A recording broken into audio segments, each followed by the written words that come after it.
बच्चों, आज हम करने वाले हैं मैथमेटिक्स क्लास 8 का एक न्यू चैप्टर फैक्टराइजेशन। ये तो ओल्ड मैथ में 14 है और न्यू मैथ में कौन सा वो आप देख लीजिए। फैक्टराइजेशन हम करने वाले हैं, काफ़ी इम्पोर्टेंट चैप्टर है और मैं आपसे रिक्वेस्ट करता हूँ कि आप इस वीडियो को स्किप ना करें, पूरा देखें और ज़्यादा से ज़्यादा प्रैक्टिस कीजिए बच्चों, या दूसरे बच्चों को आप सिखा सकते हैं। ये वाला हम करने वाले हैं फैक्टराइजेशन, ये आप देख रहे हैं चैप्टर नंबर 14। ठीक है, ये चैप्टर हम करने जा रहे हैं। मैं हूं हरी सर और आप सभी बच्चे देख रहे हैं आपका अपना यूट्यूब चैनल चलो कदम बढ़ाएं। जो बच्चे हिंदी मीडियम में हैं उनके लिए अलग से चैनल जिसका नाम है मैथ विद हरी सर, आप उसे भी देख सकते हैं। देखो यहाँ पर क्वेश्चन नंबर फर्स्ट क्या कहता है, बहुत ही ईजी क्वेश्चन है बच्चों, बहुत ही ईजी है। ठीक है, find the common factors of the given term. ठीक है, जो टर्म गिवन है इनमें कॉमन फैक्टर बताना है। कॉमन का मतलब जो वो फैक्टर जो दोनों में मौजूद हो। ठीक है, दोनों में हो। अब बच्चों, अब यहाँ पर देखें हम सबसे पहले तो यहाँ पर लिख लीजिए कॉमन फैक्टर। लिखना चाहे तो लिख सकते हैं, अदरवाइज इक्वल का साइन लगा के भी आप इसको कर सकते हैं। अब देखो कॉमन फैक्टर इसमें अगर 12 है, 12 की टेबल में 12 भी आएगा और 36 भी आएगा, तो ऐसा नंबर जो दोनों में आए, ठीक है, तो वो होता है कॉमन फैक्टर। तो that means 12 is the common factor of this question. ठीक है, फर्स्ट में। और आप चाहे तो इसके फैक्टर भी कर सकते हैं, लेकिन वो काफ़ी लंबा हो जाएगा, तो आप माइंड में कीजिए, ये 1 मार्क्स में आएगा अगर आया तो। सेकंड क्वेश्चन 2y और 22xy। अब देखो दोनों टर्म में y तो है, तो y भी कॉमन है, ठीक है ना। और यहाँ पर 2 की टेबल में 2 भी और 22 भी, तो 2 आ जाएगा, तो ये कॉमन फैक्टर हो गया 2y दोनों टर्म में मौजूद रहेगा। ठीक है ना। आइए करते हैं थर्ड पार्ट, ये भी इजी है। अब सबसे पहले 14 1 जा 14 2 जा 28, तो 14 is the common factor that p, इधर p स्क्वायर इधर p है, तो इधर p आ गया। ठीक है, क्यू भी है, इधर क्यू स्क्वायर इधर क्यू, तो क्यू आ गया, ये कॉमन फैक्टर आ गया बच्चों आपका। तो बहुत ही इजी क्वेश्चन है। ठीक है, आइए करते हैं नेक्स्ट क्वेश्चन। तो नेक्स्ट क्वेश्चन में ये देखिए यहाँ पर 3 टर्म आ गए, 2x 3x स्क्वायर और 4। अब यहाँ पर इसमें x है, इस टर्म में भी x है, लेकिन इसमें x नहीं है। ये 2 है इधर, और 2 का जो मल्टीपल से ये 4, तो ये तो है, इसमें 2 नहीं है, इसमें 3 है, तो इनमें 3 नहीं। तो ऐसी कंडीशन में कॉमन फैक्टर कुछ नहीं है, तो 1 होता है बच्चों। क्या होता है? 1। आइए करते हैं फिफ्थ वाला। 6abc 24ab square 12a square b। ठीक है, अब हमने देखा 6 यानी 6 की टेबल में 6 तो होगा ही होगा, 24 भी होगा, 12 भी होगा, that means 6 is a common factor. Next number a square, तो a भी है भाई, a लिख लेते हैं, कम से कम a है। b इसमें मौजूद है, इसमें भी है, इसमें भी है, तो b लिख लेते हैं बच्चों यहाँ पर। तो 6ab is the common factor, और कोई नंबर नहीं है। ठीक है, आइए करते हैं नेक्स्ट वाला। यहाँ पर 6 पार्ट, तो इसमें 16 4 32। अब बच्चों 4 की टेबल अगर हम लें, ठीक है, माइनस का साइन तो रहने देना इधर ही, कोई दिक्कत नहीं है। 4 की टेबल अगर हम लें तो यहाँ पर बच्चों 4 की टेबल में 16 भी आएगा, 32 भी आएगा, तो इसका मतलब 4 कॉमन हो जाएगा। x की पावर 3 x स्क्वायर और 1x, तो कम से कम तीनों में 1x तो मौजूद है, तो ये 4x is the common factor आ गया। तो देखो कितने इजी तरीके से क्वेश्चन हो रहा है। और 10 20 30, तो 10 आ जाएगा बच्चों, ये तो आप जानते ही हैं।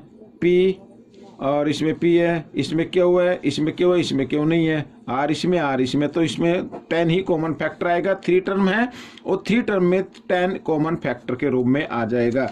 और नेक्स्ट क्वेश्चन में भी 3 टर्म है, ये रहे, तो 3 1 जा 3, 10 तो 3 टेबल में नहीं आएगा, 6 आ जाएगा। x स्क्वायर x की पावर 3 और x स्क्वायर, तो इसका मतलब x स्क्वायर दोनों में मौजूद, तीनों में मौजूद रहेगा।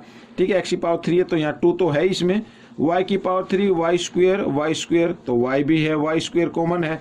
ठीक है, क्योंकि इसमें 3 है तो इसमें 3 नहीं है, लेकिन y2 है, तो इसमें भी y2 रहेगा, y की पावर 3 है ना, तो y2 रहेगा, यानी y की पावर 2 इंटू y की पावर 1, इस तरीके से। तो कॉमन फैक्टर आ गया x स्क्वायर y स्क्वायर। ठीक है, तो ये क्वेश्चन आपका सोल्व हो गया। Question number second question number ये देखो, ये रहा आपके सामने। अब फैक्टराइज करने हैं भाई, क्या करना है, फैक्टराइज करने। आइए करना शुरू करते हैं। तो कॉमन फैक्टर क्या है बच्चों, 7। तो 7 बाहर निकाल लीजिए इस तरीके से, ब्रैकेट बनाइए यहाँ पे x और माइनस, और 7 की टेबल में ये आएगा 6 पे, ठीक है ना, ये आ जाएगा। ये फैक्टराइज हो गए बच्चों। इस तरीके से करना क्वेश्चन को। और नेक्स्ट क्वेश्चन भी यहाँ पर जो कॉमन नंबर है उसको निकाल लीजिए। 6 है, 6 1 6, 6 2 12, तो 6 आ गया। और साथ ही p तो इसमें है, इसमें p नहीं, क्यों इसमें क्यों नहीं है, तो 6 लिख के कॉमन और ब्रैकेट बनाइए। यहाँ पे रह गया p और माइनस 6 की टेबल में 12 जो आएगा वो 2 पे आएगा, और क्यों इस तरीके से, ताकि देखो अब मल्टीप्लाई करें तो फिर वही नंबर आ जाता है। ये कॉमन फैक्टर आ गए, ठीक है आपके। अब थर्ड पार्ट में देखो, 7 1 7, 7 2 14, तो 7 कॉमन रहेगा, ब्रैकेट डालिए। अच्छा ए भी है, ए इधर भी है, इधर भी है, इधर ए की पावर 2 है, तो यहाँ पर ए 1 पावर आ जाएगी बाहर कॉमन के रूप में। और यहाँ पर रहेगा ए और प्लस यहाँ पर 7 2 14, तो ये आ जाएगा बच्चों, ठीक है। इस तरीके से 7 ए को ए से मल्टीप्लाई करेंगे 7 ए स्क्वायर हो जाएगा, 7 ए को 2 से मल्टीप्लाई करेंगे 7 2 14, 14 ए आ जाएगा, ठीक है। इस तरीके से आप मल्टीप्लाई करके भी देख सकते हैं कि वही नंबर आ रहा है। अब देखो इसमें कॉमन फैक्टर आप जेड, ये माइनस का साइन अंदर ही रहने देना, कोई दिक्कत नहीं है। तो 4 की टेबल में आता है, 16 और 20 भी आता है, तो 4 कॉमन ले लीजिए आप। और साथ ही आप जेड भी कॉमन ले सकते हैं, जेड की पावर 1 और जेड की पावर 3, तो यहाँ पे 1 पावर आ जाएगी, ठीक है। यहाँ पर माइनस का साइन जरूर लगाइए। और 4 4 ठीक है, 16 होता है ना, तो ये आ गया प्लस यहाँ पर, और ये 20 कहाँ पे आएगा, 5 पे आएगा। और जेड की पावर 3 था, एक पावर बाहर आ गई, तो यहाँ पर पावर 2 बच गई, तो ये आपका कॉमन नंबर आ गया। आप चाहे तो इसको लिख सकते हैं इस तरीके से। अगर ये माइनस का साइन आपको बाहर निकालना है तो आप इस तरीके से निकालेंगे, ठीक है। ये माइनस का साइन बाहर आ गया, तब यहाँ पर ये क्या हो जाएगा बच्चों, ओ सॉरी जेड यहाँ पर लिखना, तो 4 हो जाएगा। अब ये 4, ये माइनस का था, ये प्लस का हमने बना दिया, तो ये प्लस का ये माइनस का आपको बनाना पड़ेगा, ताकि आप मल्टीप्लाई करें तो फिर वही नंबर आ जाए जो आपके सामने नंबर क्वेश्चन में दिया हुआ है, ठीक है।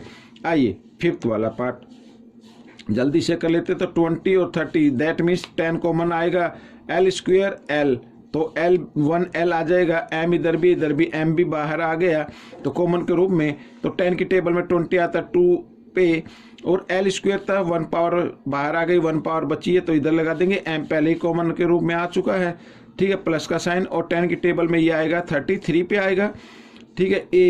ए बच गया इधर, एल हम निकाल ही चुके हैं, तो एम भी निकल चुका है बाहर, क्योंकि एम की पावर 1 है और इधर भी 1 है, तो ये आपका आंसर बन गया, ठीक है।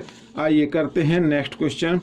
तो कॉमन क्या आएगा, 5 आ जाएगा नंबर में से, तो ठीक है, x की पावर 1 और यहाँ पे y भी 1 आ जाएगा, ठीक है, क्योंकि इधर y स्क्वायर है, इधर y 1 है।